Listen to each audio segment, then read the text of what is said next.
going to give you some pumpkin soup tips because obviously there's loads of squash and pumpkins in the supermarkets at the moment. For cooking purposes, don't buy the pumpkins that are for carving.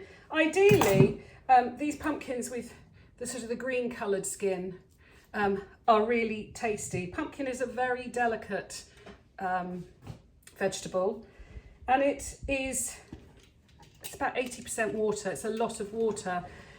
I've peeled these and I'm going to roast these in the oven, cut into little chunks to give it better flavour, and it will also evaporate some of the excess water that's in there. This is another major tip. So this is a big saucepan.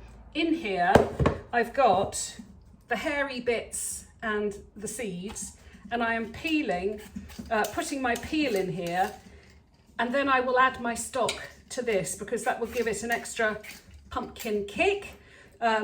Once that's cooked, or just gently cooked for about half an hour, you will run it through a sieve, and that will be what you add to your soup. So I just wanted to share those pumpkin tips with you.